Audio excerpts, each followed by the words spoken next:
Olá, boa noite a todos. Cá estou eu de novo com esse pepino de apresentar. Acontece que a pessoa que eu vou apresentar hoje é uma pessoa muito interessante na área do seu próprio trabalho. Eu diria que é um dos mestres do cinema, hoje da fotografia do cinema, e com quem eu tive o prazer e a honra já de ter trabalhado, que é o Lúcio Codato. O Lúcio Codato, ele começa em 91, ele começou bem antes. Em 91 recebeu um prêmio de fotografia, o prêmio Candango, famoso, pelo documentário Xingu na Terra, no 4º Festival de Cinema de Brasília. Ele também ganhou notoriedade no seu trabalho nos documentários usando JK, Trajetória Política e Django, ambos dirigidos por Silvio Tender, com quem tem desenvolvido uma parceria de vários filmes. Esse é o Lúcio Codato, um dos mestres do cinema hoje no Brasil. Bem-vindo, Lúcio. Lúcio, vamos tentar de novo, Lúcio? Embora você está à disposição para sair quando você quiser, porque é um fiasco da nossa parte. Não tem dúvida. Mas você conhece a pergunta e você deve conhecer o que eu estou falando. Você quer falar sobre? Aparentemente, estamos bem agora, né? Acho que sim. Parece. Bom, sobre iluminar os olhos, é que quando você compra peixe, por exemplo, o brilho no olho é fundamental para saber se o peixe está em bom estado ou se já tá podre, né? O olhar... É importante o brilho no olhar, porque o olhar é que transmite toda a...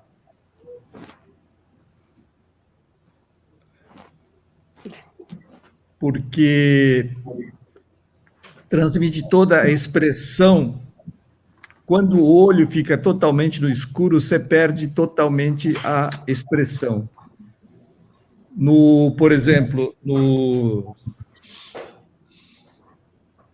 no Chefão, quando o Marlon Brando fica... não é o Marlon Brando, é o Marlon Brando. Ele fica com a cabeça baixa, é de propósito não revelar a informação, passar a informação. No Apocalipse Now, o Marlon Brando, a mesma coisa, só que ele gostaria que... O Storaro, que é o fotógrafo, gostaria de ter a expressão.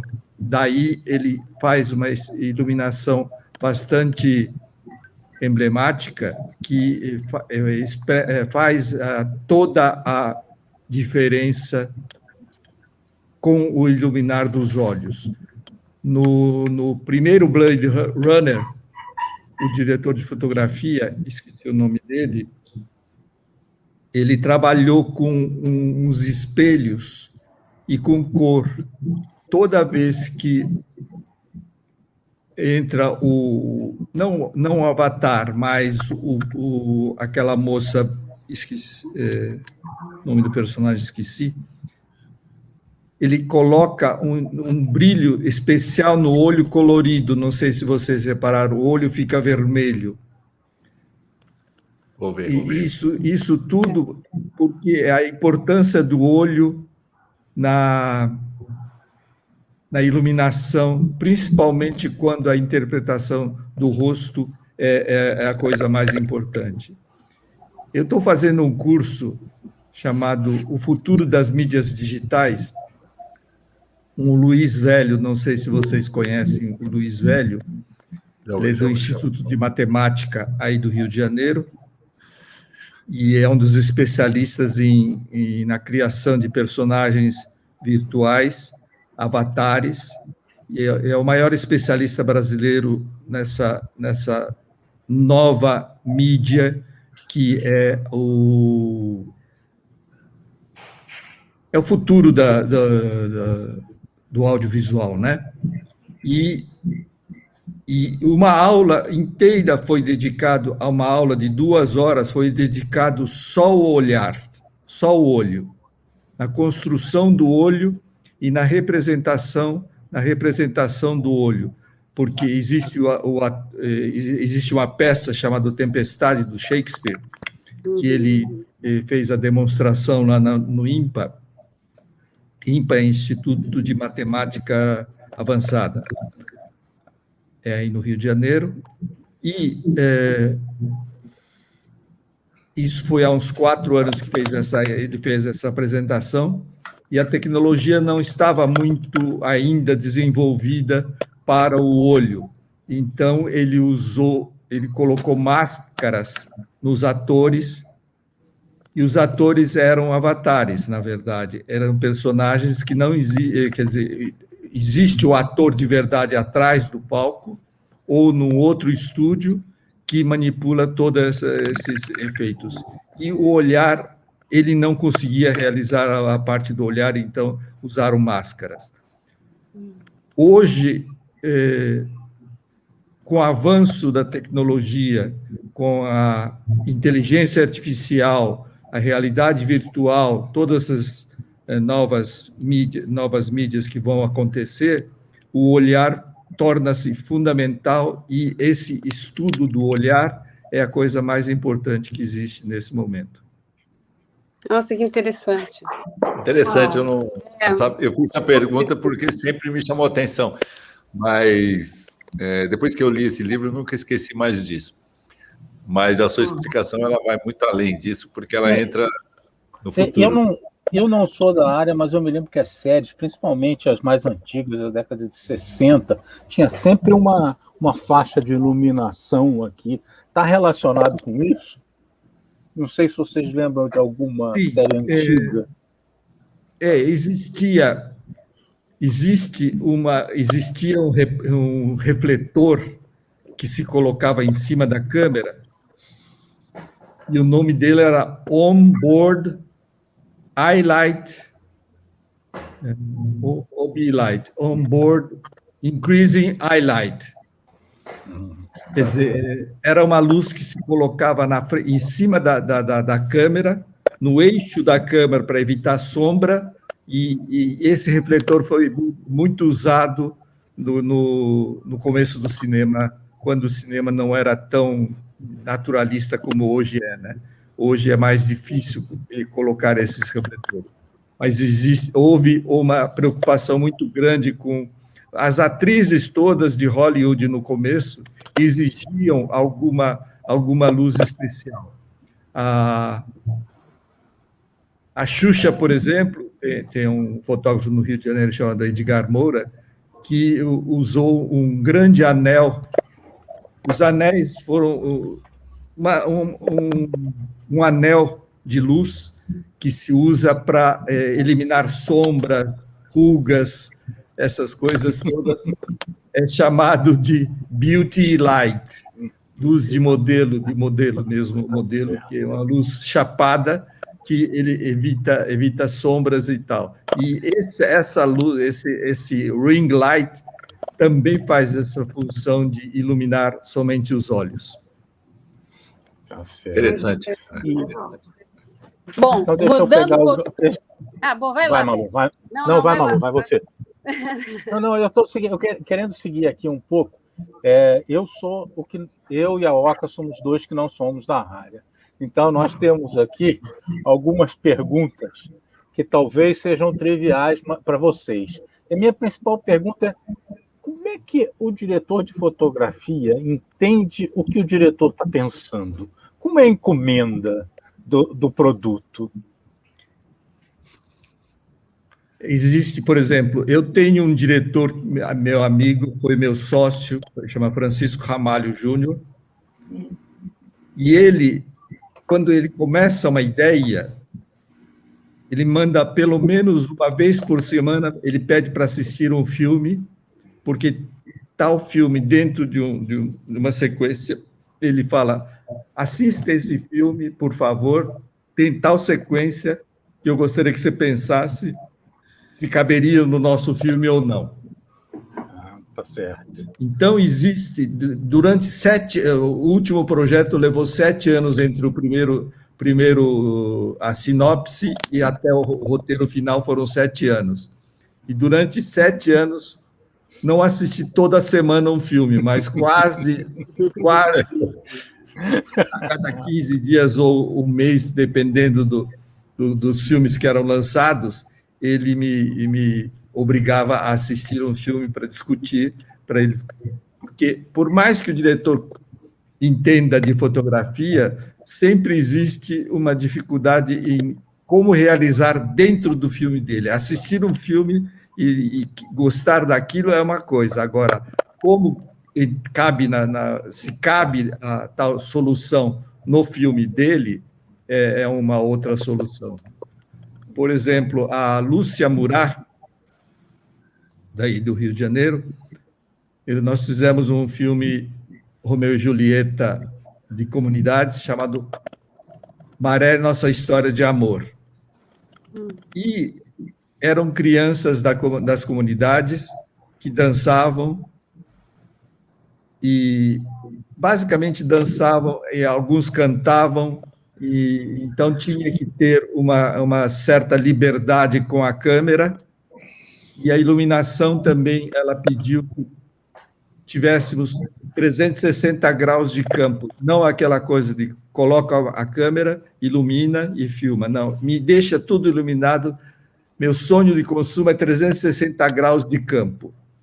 Então, nessas horas, você começa a trabalhar com umas novas linguagens, novos refletores que existem, que quem sofre mais, nesse caso, é o técnico de som, porque o microfone normalmente vem por cima, e vindo por cima provoca uma sombra. E quando o ator, na dança, por exemplo, o câmera corria atrás do ator, o microfone não consegue correr ao mesmo tempo sem fazer sombra. Então, a gente negociava o movimento com a Lúcia, com o técnico de som e com o operador de câmera para evitar sombras. Quer dizer que, além de diretor de fotografia, é coreógrafo também. Também. Esse é o operador de câmera que tem que ser coreógrafo. Eu já não tenho idade para ficar dançando desse jeito. Não, quem dança é ele, mas você orienta a dança. Tá certo. O Beto... Diga. Olha só, o Beto começou dizendo assim que nem eu e nem ele somos da área, né? Sim. E realmente não somos de uma área completamente diferente. Eu trabalho com treinamento, educação corporativa. Mas quando veio essa pergunta do Dácio sobre o brilho, sobre a luz no olhar, e aí tu desse essa resposta falando que era o brilho no olho que era importante, aí, apesar das profissões não terem nada a ver, tem um ponto em comum, porque sempre quando alguém pergunta assim, o que eu faço para encontrar a pessoa certa para trabalhar na minha empresa ou no meu negócio, uma coisa que eu sempre digo é brilho no olho. A pessoa tem que ter brilho no olho. E aí as pessoas perguntam, tá, mas como que eu vejo isso? Qual é a técnica? Ora, olha para a pessoa e vê se ela tem brilho no olho, né? Porque isso, no dia a dia, assim, sem a técnica da luz, do filme e tal, a gente consegue ver essa energia. E realmente ela é muito importante. Eu tinha feito uma pergunta aqui, pensado, porque como o Beto já falou que a gente não é da área, eu acho que eu e ele, a gente deve estudar mais para pensar o que nós vamos perguntar para não ser tão idiota assim, né?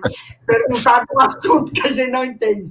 Aí eu pensei assim, hoje em dia, né, com a tecnologia que a gente tem do celular, né, das pessoas, uma mídia social como o Instagram, por exemplo, que é uma mídia de foto, e que as pessoas postam fotos, e às vezes elas estão até achando assim, que obra de arte essa foto, né, e a foto realmente está boa, mas ela não tem o conhecimento, ela não tem a técnica, mas ela conseguiu fazer uma foto boa, né?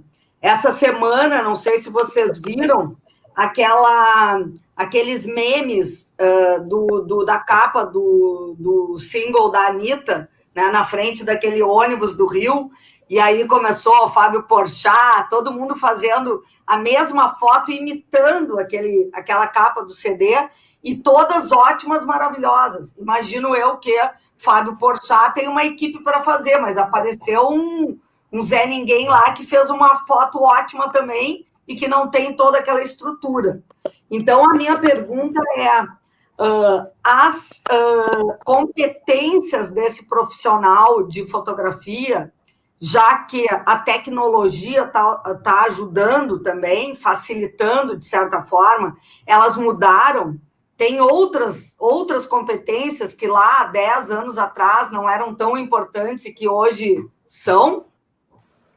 A inteligência artificial e o machine learning, aprendizado de máquina, facilitou muito o trabalho do fotógrafo na pós-produção. O que é pós-produção? É a finalização, né? A finalização.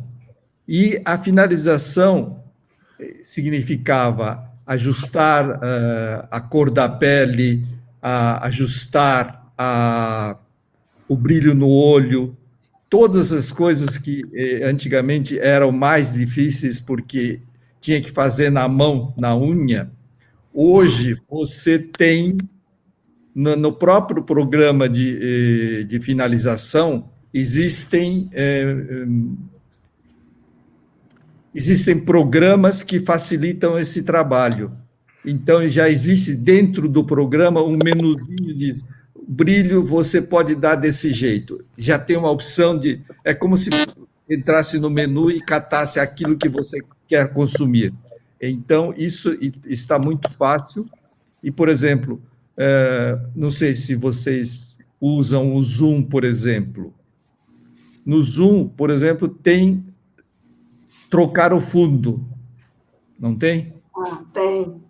Aquilo, até há pouco tempo, você precisava... Ainda hoje, o correto é fazer através de um fundo verde ou fundo azul, que você limpa. Mas hoje, não precisa mais de ter o fundo verde ou azul, e sim você, com a própria máquina de finalização, você limpa o fundo e aplica onde você quiser, né?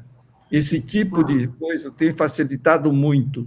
Esse da Anitta, do ônibus, por exemplo, teve várias pessoas que usaram a mesma foto e substituíram só o personagem, né? Foi. Croma, né? Mais ou menos.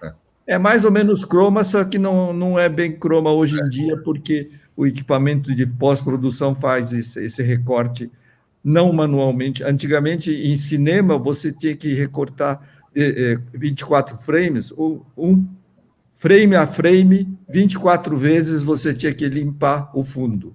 Hoje a máquina faz isso automaticamente. Malu? E daí que novas competências, surgiu novas competências que esse profissional precisa? Ele precisa estudar um pouco de finalização. Finalização é pós-produção, chama-se. Você tira a fotografia com a tua câmera, do jeito que você quiser, e depois você tem que processar essas informações, que hoje são dados, né? É 010101. Então, você decodifica isso, chama decoder, decodifica isso em imagem, e a partir disso você começa a trabalhar a imagem.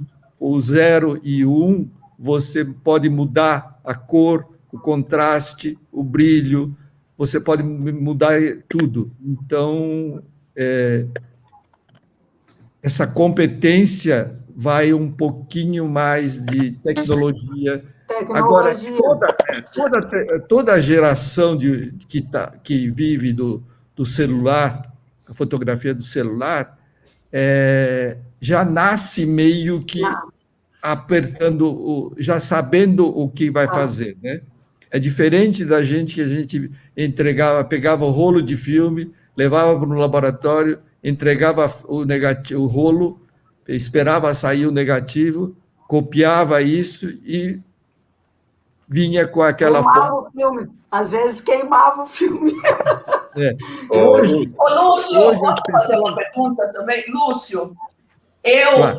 gosto muito de cinema, mas eu levei anos até perceber melhor o papel da fotografia no filme. E um dos primeiros, assim, o cara que eu acho mais genial nisso, para mim, é o sueco Sven Nykvist, Sim. que é o mesmo diretor de fotografia do Bergman, né? De muitos filmes do Bergman, trabalhou com Tarkovsky no Sacrifício, ele trabalhou em 120 filmes, né? Muita coisa.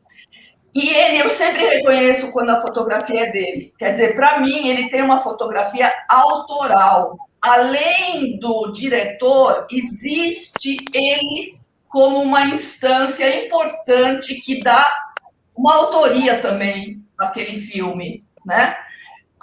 O que acontece que a maior parte não é autoral? Existe o lado comercial. Quando ele começou a trabalhar principalmente com Bergman, não existiam os grandes estúdios americanos, as majors, obrigando a fazer uma fotografia desse jeito, daquele jeito. A atriz, muitas vezes, escolhia o fotógrafo em Hollywood. A atriz escolhia o fotógrafo que sabia iluminá-la. Isso faz com que a iluminação de uma personagem nem sempre cabia dentro do roteiro, mas isso pouco importava para Hollywood. Enquanto, diferente do Bergman, que, agora, o mesmo Nykvist foi fazer o filme em Nova York, Contos de Nova York, como chama Era o Coppola, o 4, né? O Allen, não, né? O Woody Allen. Ele foi fazer um filme com Woody Allen. Foi a primeira comédia que ele fez. E o Nykvist falou, eu nunca iluminei comédia. Daí o Allen falou, deixa tudo claro que comédia tem que enxergar tudo. E aí ficou uma fotografia sem graça, mas tinha Woody Allen e Nykvist, o filme acabou vendendo, mas não tinha nenhum realce, nenhum relevo, textura. É como são as comédias da Globo, né? São todas bem clareadas, são todas claras, você não tem... A própria reação de um personagem, muitas vezes, vem da ruga, né? Um pouco da ruga. Se você deixa totalmente frontal a luz e tira toda a ruga, você perde a expressão, como perde nos olhos também. Então, só que quando o Sven trabalhou bastante com o Bergman, não existia essa imposição dos produtores sobre o trabalho do fotógrafo como existe hoje. Hoje está se voltando... Esse último Oscar, não sei se alguém assistiu, mas está tendo uma revolução bastante complicada em Hollywood. Estão chamando de New Hollywood. E a iluminação também está mudando bastante. Estão chamando de New Naturalism. Existem esses períodos, e só que os produtores são muito espertos e percebem que existe uma necessidade de adaptar aos jovens, principalmente aos jovens. Não adianta ficar só com os idosos, com os mais velhos, que a grande plateia será de jovens, né? E tal ponto que a quantidade o público que migrou para os jogos é impressionante, né? Sem dúvida. Cresceu muito. Então existe uma tendência de trabalhar como se fossem jogos algumas vezes. Principalmente... Você assistiu Alma Imoral, Newton Bonder? Assisti. A Tem- peça, né? Ou já saiu o filme? Não, o filme. O filme não. O filme não, não. porque dentro do filme o Newton Bonder quis uma performance da Coker e foi iluminado pelo Edgar Moura, não, Edgar não,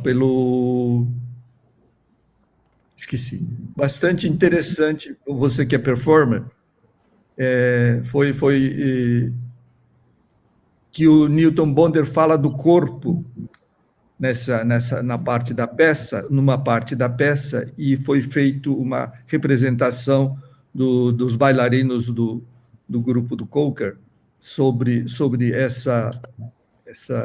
esse trabalho.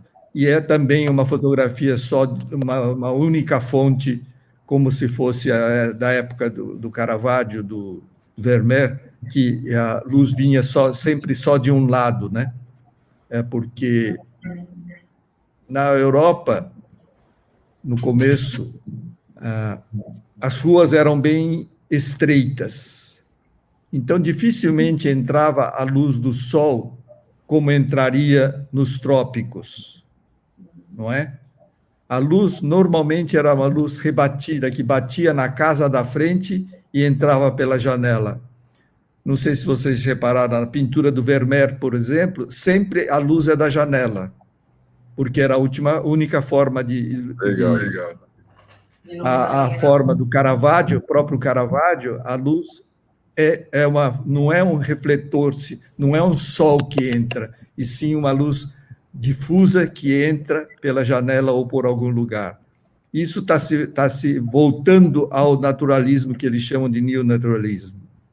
E no Alma e Moral, a Deborah Coker trabalhou com vários bailarinos com uma luz lateral que realçava demais.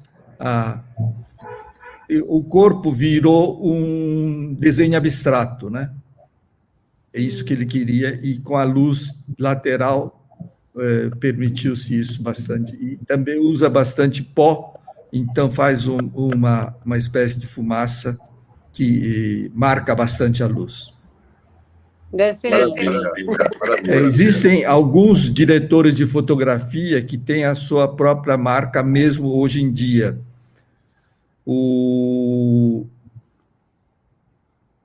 Hoje não é tão rapaz, mas o menino do México, que é o Tivo, que ganhou 4 Oscars, é uma exceção no mercado, digamos, de Hollywood. Ele consegue impor a forma de iluminar dele.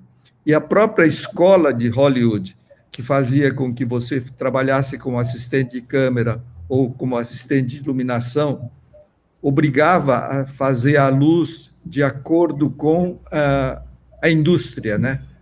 Que a indústria obriga você a trabalhar com tais refletores. Eu fiz um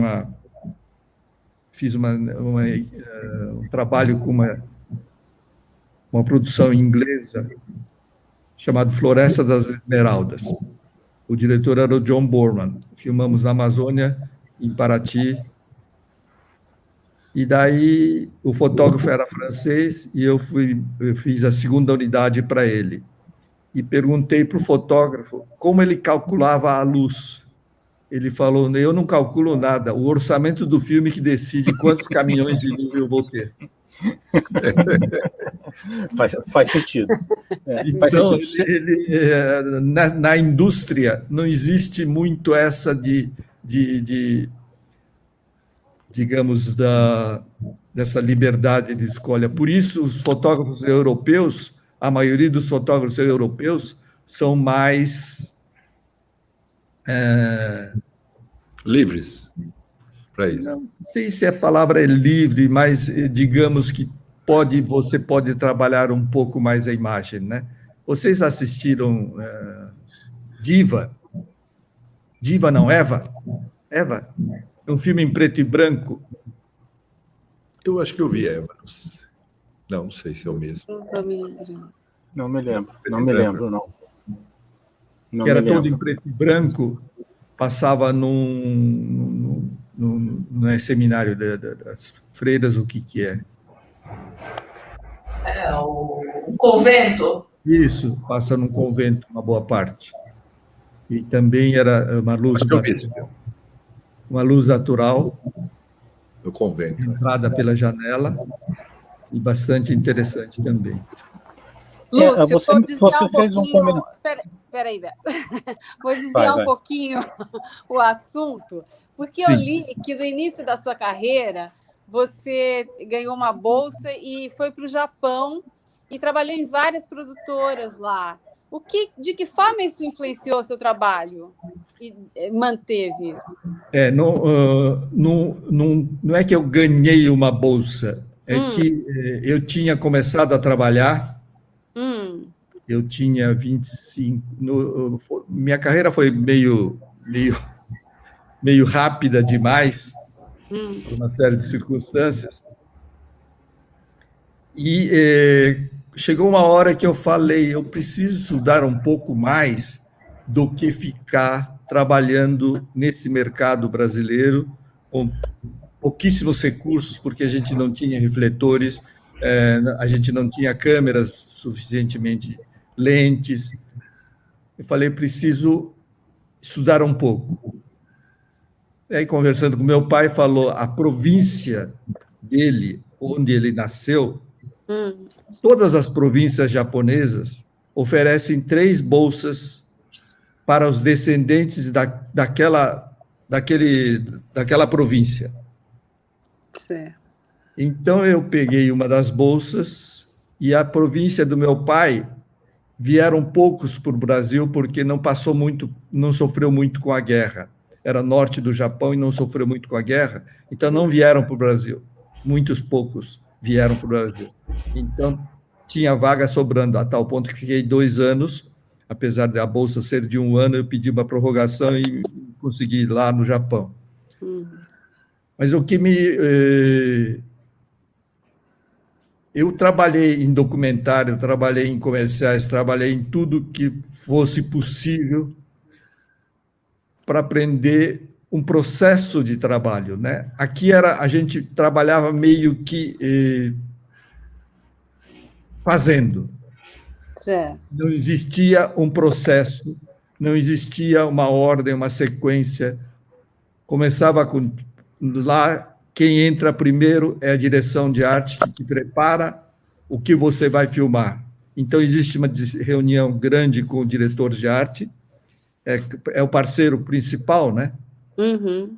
Sem direção de arte, você não vai enquadrar o quê? Vai iluminar o quê se não tiver a arte de acordo com o projeto, não é isso? E no começo a gente não tinha muito essa de direção de arte. A direção de arte virava um pouco decorador, um pouco de construtor de cenário, mas não existia um projeto de fotografia junto com a direção de arte, onde você discutia isso. E no Japão, você tinha porque alguns filmes de época, por exemplo, são muito trabalhados, né? Você não consegue chegar num lugar e fazer o filme de época. Eu fiz um filme de época no Nordeste, perto de Campina Grande, numa cidade chamada Cabaceiras, e foi época na época de 30, mais ou menos, e daí eu falei para o produtor, primeiro, temos que tirar todos os fios da cidade, tá certo? Daí tem que arrancar o poste, tirar a fiação, esconder a fiação, tirar a antena parabólica. Daí, quando eu chegava na vilazinha, as velhinhas falavam, o japonês sem vergonha que tirou a nossa antena, que a gente não pode fazer. E daí a rua já estava com paralelepípedo, não, asfalto.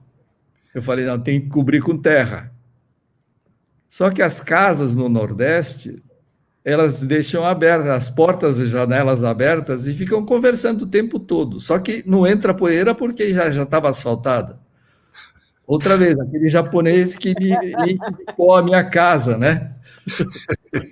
Então, pedia para a produção passar todo dia, logo cedo, de manhã, um caminhão com água para baixar um pouco a poeira.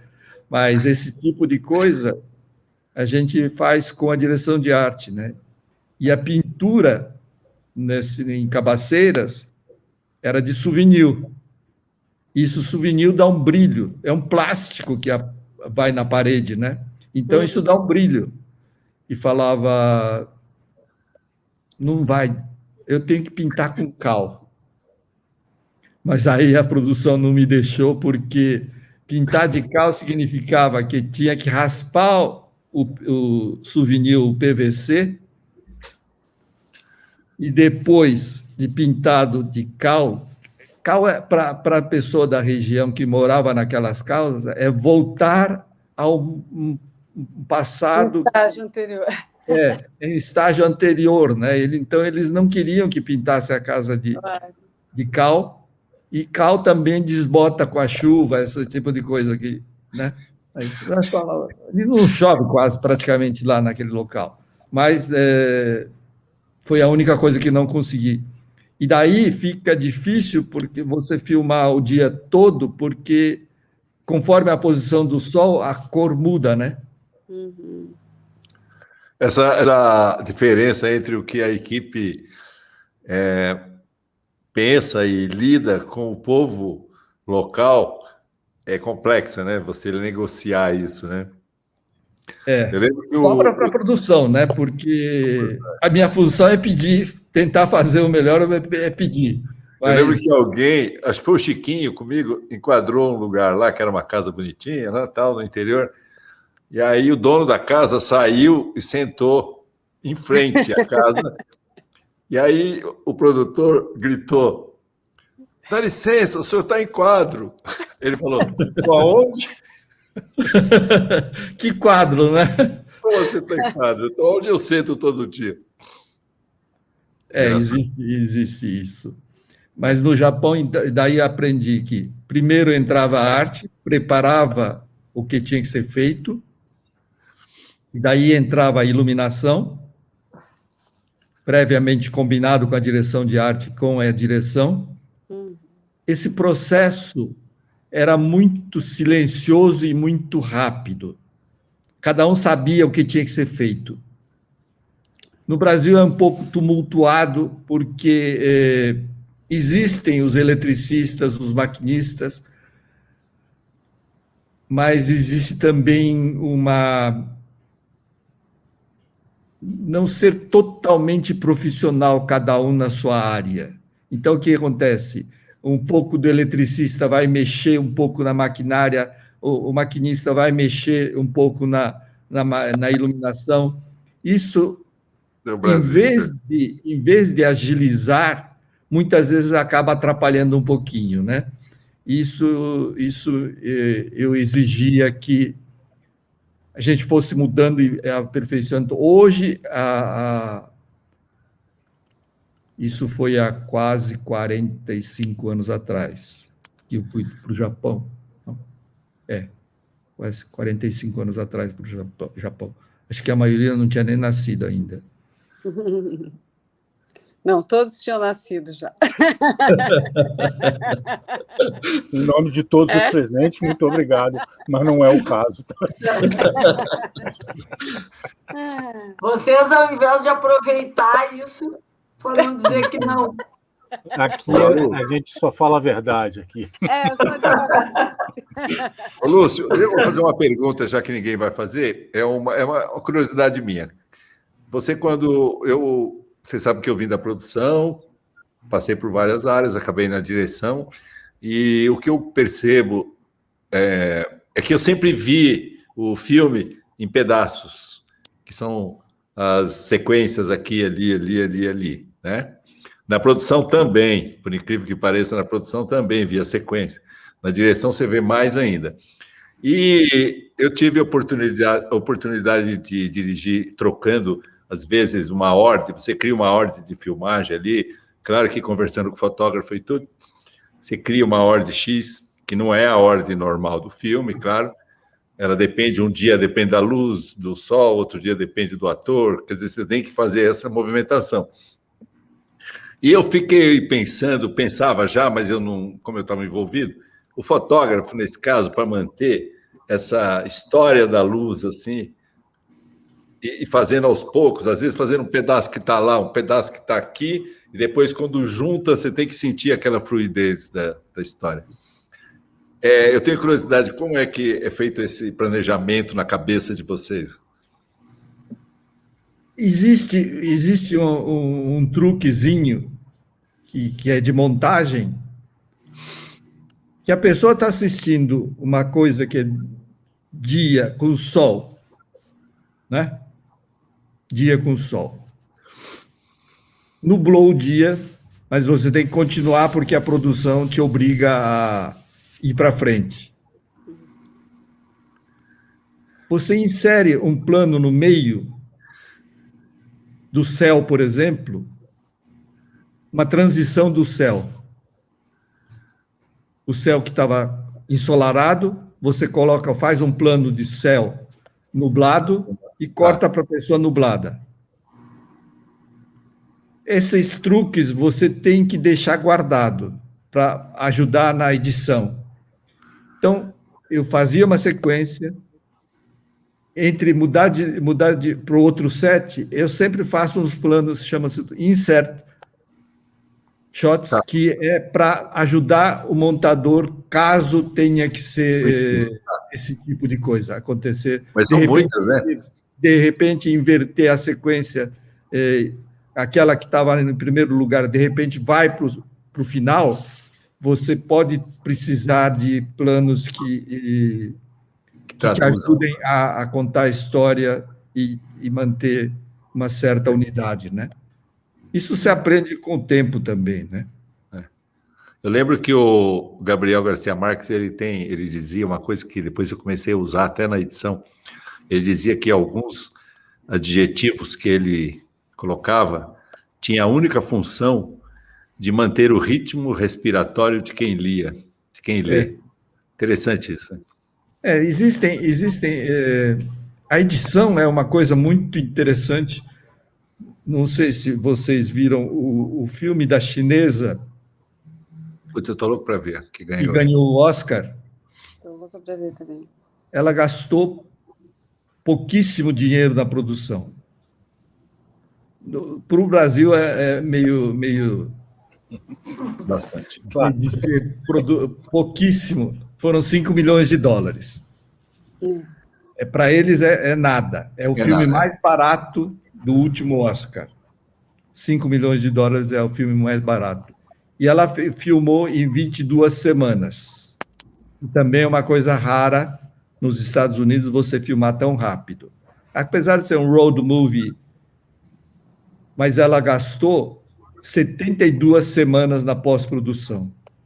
Uau! Porque ela não tinha certeza de como conduzir a viagem que ela fez pelos Estados Unidos e como isso ia mudando, e cada vez que ela mudava, tinha que mudar toda a cor do filme. Cor não digo, mas o nível de contraste.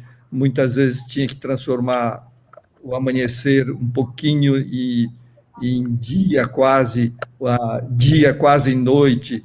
Isso levou 72 semanas de pós-produção. A grande motor mesmo após, né? A edição. Hoje, principalmente com... outra coisa é não deixar tudo para pós, né? A gente sempre brinca, sempre todo mundo fala, não, deixa para depois que a gente... Resolve na pós. Só que resolver na pós é muito mais caro do que filmar com um pouco mais de cuidado. Não só cuidado, mas mais opções para a montagem, né? Você filmar algumas coisinhas a mais que o diretor nem pede, mas você, conhecendo o editor, você fala, provavelmente ele vai querer usar alguma coisa aqui. Você também tem que entender um pouco de edição, tem que entender de edição, não é só fotografar, né? Eu acho que diretor e fotógrafo também, né? Tem que entender. Só rapidinho, uma pergunta. Eu li um dado que me chocou. Desde o início do Oscar, em 1929, até 2016, porque o último dado era 2016, nunca teve uma mulher indicada como melhor fotografia no Oscar, durante esses anos todos. O que acontece? Tem muitas mulheres, não tem? Tem mulheres diretoras? Hoje, sim. Hoje sim. De uns 10 anos para cá, sim. Mas até então, fora a atriz, maquiadora e cabeleireira, continuista normalmente era mulher também, mas não existia fotógrafo mulher, por exemplo. Diretores, então, nem se fala, né? Os produtores praticamente eram todos de homens, né? A tal ponto que acontece aquele escândalo do Wiseman. Porque não existia mulheres no set, né? Não existia essa possibilidade, o mercado nunca permitiu que as mulheres participassem, né? Uma das poucas mulheres que foi fotógrafa foi aquela que fez que na Alemanha fez do atletismo. A Leni Riefenstahl. Isso. Foi uma das poucas, né? Agora, fotógrafas de estilo já existiam e existem várias de renome, né? Inclusive, eu trabalho muito com uma fotógrafa irlandesa, argentina, ela não sei o que é, não sei exatamente o que ela é, chama Maureen Bisiliar. A fotógrafa. A gente fez, o Xingu foi com ela que eu fiz, depois fiz um documentário sobre o Rio Amazonas chamado Turista Aprendiz, do livro do Mário de Andrade. A gente refez a mesma viagem que ele fez em 1919, nós fizemos. E depois, a grande parceira minha, que até hoje ela está com 90, vai fazer 90 anos agora, mas ela não para quieto, Ela nasceu na Argentina, de pai argentino, e a mãe é irlandesa. O pai era meio diplomata, não existia uma função de adido comercial na época, mas ele era um comerciante, na verdade, dentro da embaixada. Daí ele viajou para Nova York, viajou para Paris, sempre com essa função do pai, a tal ponto que ela estuda com os melhores caras em Nova York e em Paris a pintura, e a pintura traz para ela a fotografia, ela vai começar a fotografar só com 40 anos. Hoje já tem a quantidade de mulheres, não sei se... Eu vou mandar um link depois para você, não sei como faz isso, mas eu mando um link da última, digamos, do último workflow do Oscar, do que foi esse Oscar. Foi uma mudança radical entre ter negros, mulheres, uma quantidade que nunca houve na história do Oscar, né? Você passa o link depois para a gente, passa para a Érida, que aí eu boto, inclusive, lá no link do YouTube, para todo mundo poder ter acesso. Tá certo. Ô, Lúcio, qual a sua maior inspiração como fotógrafo? Há pouco tempo, eu diria que eu gostava de beber, eu gosto de beber. Então, para poder beber, eu tinha que fotografar bem. Então, houve uma época na publicidade, tinha um diretor chamado Julinho, não sei se vocês... E ele era louco pela cachaçinha também. Ele morava na Granja Viana e plantou no quintal da casa dele cana-de-açúcar e transformou essa cana, levou para um alambique e transformou numa cachaça especial dele. E essa cachaça a gente levava para a filmagem e deixava embaixo do tripé da câmera. Não sei como eu aguentava o dia todo. O outro, que era o Dodi, não sei se vocês conhecem. Eu sei, mas eles acham... Bom, eu ouvi falar. Ele tinha as grandes campanhas da Shell, do McDonald's, e de manhã, às 8 horas da manhã, chegava uma taça de porcelana inglesa, falava, Lúcio, vai que, senão não vai começar o filme. Entre os times Jack Daniels, às 8 horas da manhã. Que maravilha, hein? Foi uma outra época. Hoje é proibido isso. Pois é. A inspiração é mais ou menos essa. Eu sempre fiz porque meu pai era fotógrafo também, fotógrafo de still, não de cinema. E eu fui parar no... A Flávia Moraes tá me pedindo para contar os 50 anos que eu fiz. Eu fiz 50 anos em Buenos Aires, e a gente estava filmando, e ia voltar para o hotel, para sair para jantar. Daí o produtor falou, espera um pouco que o quarto não está pronto ainda, esqueceram de fazer o teu quarto. Eu, na ingenuidade, fiquei no barzinho do hotel tomando uma. Daí falaram, agora pode subir que está pronto. Está pronto o seu quarto. Daí subi. Quando saí do elevador, até o meu quarto, eram 50 garrafas de vinho, uma vela em cima de cada garrafa. Uma vela em cima de cada um. Nossa! Essa é a minha amiga Flávia Moraes. Que maravilha. Aliás, Elisa está me ouvindo? Oca. Elisa. Eu atendo por Elisa também. Oca, assista um filme. Você conhece Sirotsky? Conheço. Dono da RBS. Da RBS. Um dos filhos dele, o Pedro, meio que se libertou da empresa e voltou a trabalhar com música. E ele fez um filme chamado Mr. Dreamer, que entra amanhã nos cinemas. Nos cinemas, não, entra na Now amanhã, depois no...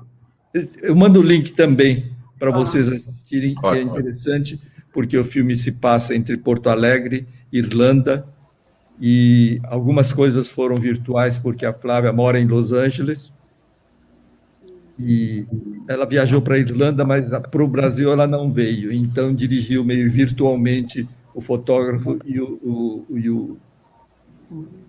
o Pedro. Então, essa possibilidade que hoje existe de poder dirigir à distância é real, né? Você não precisa estar. Mas, ô Lúcio, como é que tu conseguiu fazer essa descoberta que eu era de Porto Alegre? Tão difícil? Tão difícil. E a Flávia também viu? A Flávia é gaúcha, mais gaúcha que muita gente.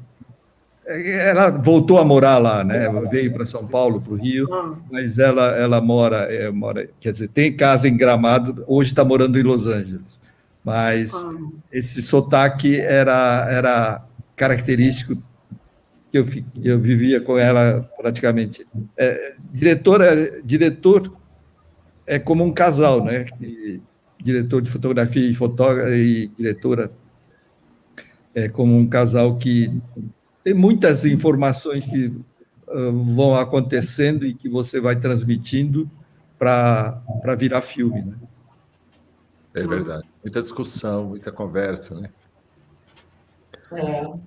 Que bom, vamos ver esse filme. Logo de começo, Oca, eu tinha uma produtora chamada Oca, mas a Oca, deixa eu fechar o microfone que... A Oca era na Bela Vista, né? Isso. Daí lembrei da Oca. Tem muita coisa Oca.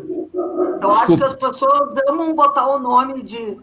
Esses tempos eu fiquei pensando, tem coisa de imóvel, tem aqui em Porto Alegre, tem pizzaria, tem loja, tem um monte de coisa Oca. Tudo seu, Oca. Tudo meu. Um conglomerado. Maior que a RBS. A Oca.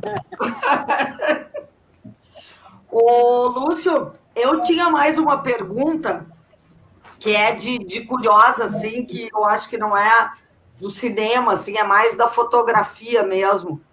Por que tem essa coisa da fotogenia, assim? Por exemplo, eu odeio tirar a fotografia, eu odeio que me tirem foto, e sempre quando eu olho, eu acho sempre horrível. Assim, eu acho que não sei por que não sai bem. Em contrapartida, tem pessoas assim que elas estão assim sem... Parece que nem estão aí e a foto sai ótima. Por que tem isso? É a pessoa? É quem tirou? É o equipamento? É o que influencia nessa coisa? É a relação, né? É a confiança que você deposita no fotógrafo e o fotógrafo saber explorar o melhor ângulo seu. Não existe essa de fotogenia. Eu acho que cada um tem a sua fisionomia, cada um tem a sua expressão, cada um tem a sua característica, né? Eu acho que não existe esse padrão que tinha sido estabelecido está caindo bastante, né? Então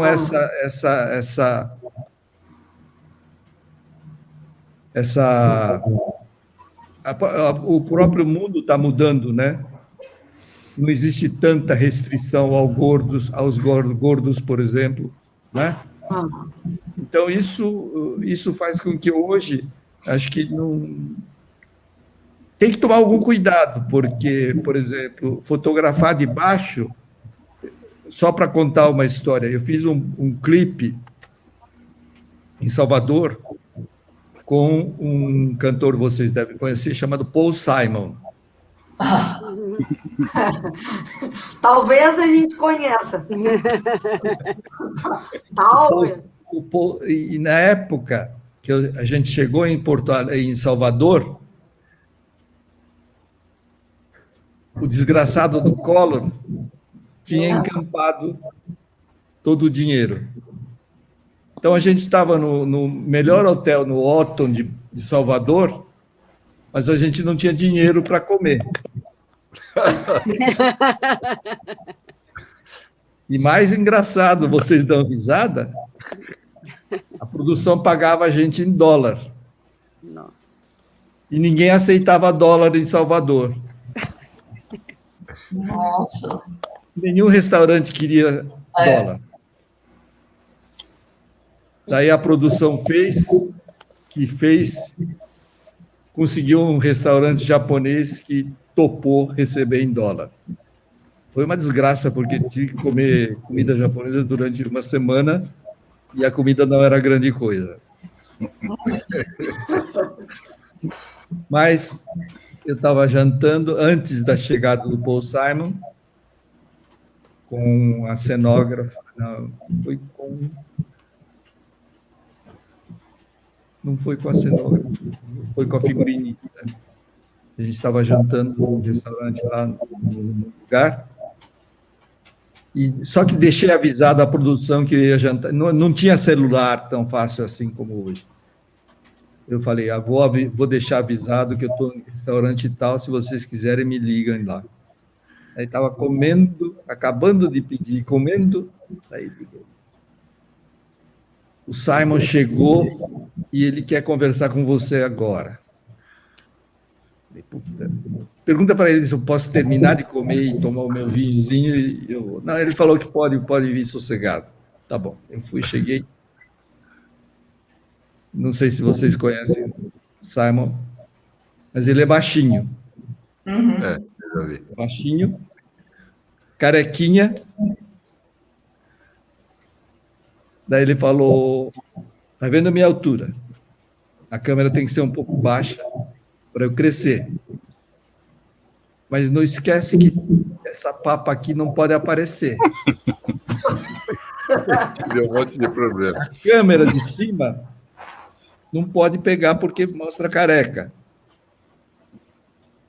Esse paletó da Banana Republic e essa camiseta cinza é a minha marca registrada. Não peçam para trocar. E tá vendo esse saltinho? Nem pensar em mostrar. Sejamos felizes e vamos em frente. Ou seja, em outro. Filma o céu, né? Filma o céu. Então, Oca, não existe essa de fotogenia.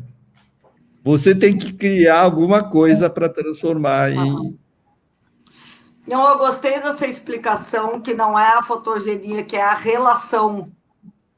Porque daí faz todo sentido. Se tu tá assim, ó, travado para foto, que é sempre o meu caso, as gurias, as minhas filhas falam, tu não para de fazer cara.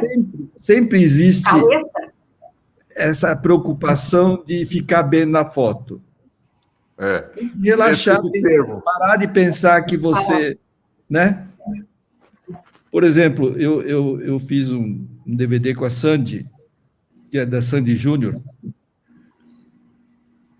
e ela não queria que enquadrasse, não lembro agora se era da direita ou esquerda. Ela tinha um lado que não queria que enquadrasse. São coisas. Eu tenho uma certa vivência. Como chamava aquele cantor? Julio Iglesias. O Julio. Cada um que já fotografei na vida, viu? Bom, daí fui fazer um clipe em Buenos Aires, ele me fala, você tem que usar tele só, porque já estou velho, a minha pele já está gasta, estou um pouquinho gordo, eu não quero grande angular de jeito nenhum, tem que ser tele só. É muito fácil quando as pessoas já pedem, né? É muito fácil. Você já sabe que precaução tomar, que cuidado tomar. Quando é uma fotografia, você normalmente conversa com o ator, faz os testes com os atores, né? Qual é o melhor ângulo, qual é a melhor iluminação, nível de maquiagem. Você faz esses testes todos de acordo com o personagem, que se é de época, tem que ter alguma coisa e tem que parecer o mais natural possível. Então, a relação com o fotógrafo é bastante importante, você receber o nível de confiança da pessoa e a pessoa ficar relativamente... Nunca vai ficar relaxada, nunca ficar... Quando você... Acho que ainda ninguém tomou Covid aí, mas fala assim, deixa o braço solto. Né? Ninguém fala, relaxa. Quando fala a palavra relaxa, a pessoa fica mais dura ainda, né? É verdade. É o contrário, né? Então, eu acho que existe uma relação com o diretor e com o diretor de fotografia que faz com que você tenha uma relação confortável para ser fotografada, né? Lúcio, Uma vez eu fui filmar aquela Eliana, sabe a Eliana dos dedinhos? Sim. Eu filmei ela umas 2 vezes, umas 3, vai. E aí, comercial de brinquedo. E numa das vezes, o fotógrafo, que acho que era o Carlão, não me lembro, ele fez a luz lá. E quando eu cheguei, ela entrou no set, aí ela olhou assim no monitor e falou: Dácio, você sabe que esse lado não é, que o meu lado melhor é esse. Eu falei: eu sei. Porque eu já achou que, pronto, é isso aqui, todo mundo sabe. Engraçado. É que cada um tem a sua mania, né? Você acha que era melhor pedir para o Picasso te pintar, que daí fazia. Fica parado lá. Ou Dali, né? Pedir uma pintura para o Dali da tua cara, que daí você fica mais sossegada, achando que... Toda derretida, assim, toda derretida. Depende também, o que ajuda muito é a maquiagem, no caso das mulheres, muitas vezes o cabelo. A maquiagem é importante, mas depende um pouco do maquiador também. Depende do maquiador. Porque existe o aquela, maquiador sempre acha que é festa, né? Existe aquela máxima de que a mulher, a atriz, quando antes dos 30, ela namora o diretor, depois dos 30 tem que ser o fotógrafo para cuidar dela. Na televisão. Existiam as atrizes todas criavam uma relação com o fotógrafo de tal forma que ela acabava escolhendo, tipo, lente, você sabe um pouquinho, Oca? O que é uma grande angular, o que é a tele? Não. Um pouco. Depende do celular. Não, porque uma lente grande angular, ela te deixa um pouco mais redonda. Eu já sou redondo, então não me preocupo com isso. E a própria televisão deixa um pouco mais redonda. Então, normalmente, em televisão, eu vou contar uma coisa aqui. Um já foi embora, que era o Gugu, e outro era o Faustão. Eu tive que fazer um comercial onde os dois apareciam. E como os dois eram meio redondinhos, eu usei um programa na produção, na pós-produção, chamado Scratch, que você afinava um pouco as pessoas. E o Gugu gostou. Só que ele pediu o diretor de TV que queria que usasse o mesmo programa que o japonês tinha usado. Durante o programa. Recebi uma notícia de uns 2, 3 dias depois.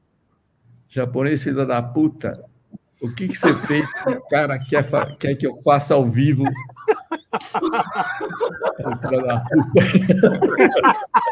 Muito bom, muito bom.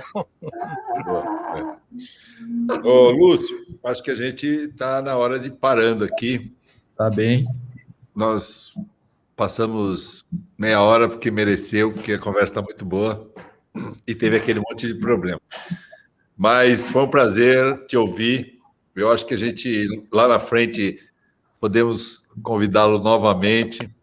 Tem muita história, tem muita história. O seu conhecimento, não só da fotografia, mas culturalmente ligado à fotografia, é muito importante para a gente. Então, eu queria te agradecer em nome de todo mundo, tá bom? Obrigado. Prazer, obrigada, Lúcio. Esse livro... Memórias de Rio. Acabou de sair, tá? Vou mandar o link também. Manda que a gente coloca lá embaixo. É meu livro sobre o período que, quando comecei a fotografar, junto com o meu amigo Zetas, a gente fez uma viagem para o Rio Negro e foi assim, descobrir o Brasil, né? Eu conhecia só São Paulo e Rio, e fui parar na Amazonas, fiquei 1 mês e meio lá na Amazonas, só de barco. Uau. E daí foi uma descoberta, a fotografia. Daí eu fiz outro sobre o Rio também, Turista Aprendiz. Daí no filme do Borba também fiquei na Amazônia. Então eu tenho uma memória boa da Amazônia. Que super. É sobre isso o livro. É sobre legal. fotografia. Você fez junto com o Zetas, foi? Foi. Esse livro? Não. Foi? É. Foi.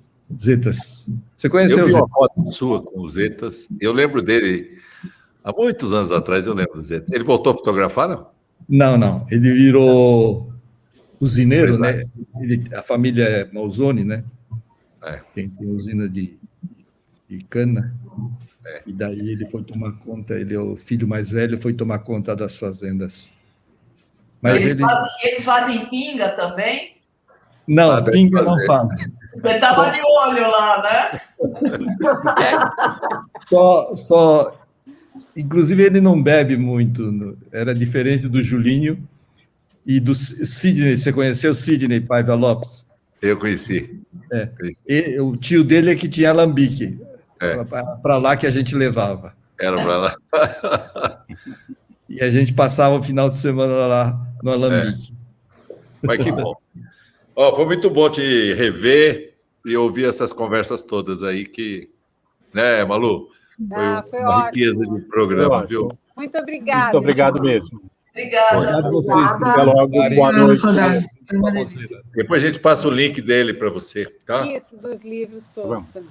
Né, Malu? A gente passa. Obrigado. Renato, beijo.